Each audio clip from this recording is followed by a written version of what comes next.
Saudara Dewan Kemakmuran Masjid Aceh dan Forum Silaturahmi Masjid Serantau serta Kanwil Kementerian Agama Aceh meluncurkan gerakan Imam Milenial di Masjid Haji Kecil Lemi, Klam Sepeng, Banda Aceh.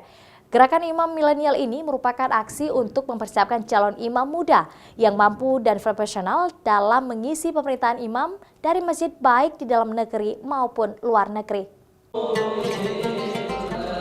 Gerakan Imam Milenial yang di-launching di Masjid Haji Kecil Lemi ini merupakan rangkaian dalam mempersiapkan generasi muda milenial untuk menjadi imam dan pemimpin masa depan.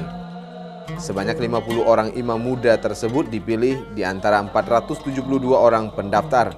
Nantinya mereka akan mengikuti serangkaian pelatihan lanjutan bersama para imam profesional, dai dan tokoh-tokoh pemimpin komunitas. Penggagas gerakan Imam Milenial, Teguh Farhan, menyebutkan gerakan ini merupakan bentuk keresahan karena begitu beratnya kondisi dan tantangan yang dihadapi milenial saat ini di tengah era disrupsi pendidikan, teknologi, kecanduan narkoba, game online, HIV atau seks bebas, sehingga diharapkan dapat menjadi lilin kecil, wadah bagi generasi milenial usia 19 hingga 38 tahun untuk melatih minat dan bakatnya menjadi calon imam dan pemimpin masa depan. Gerakan ini adalah gerakan yang muncul setelah pelatihan Imam Milenial yang berlangsung pada 30 November sampai 1 Desember 2019. Gerakan inilah gerakan kepemimpinan, jadi kita ingin dari gerakan ini lahir para calon-calon imam dari kalangan milenial usia 19 sampai 38 tahun. Kita jadi istilahnya nanti gerakan Imam Milenial ini juga menjadi pabrik imamnya Aceh bagi masjid-masjid yang membutuhkan imam-imam muda, jadi bisa menghubungi nanti teman-teman di dalam komunitas GIM ini, Gerakan Imam Milenial.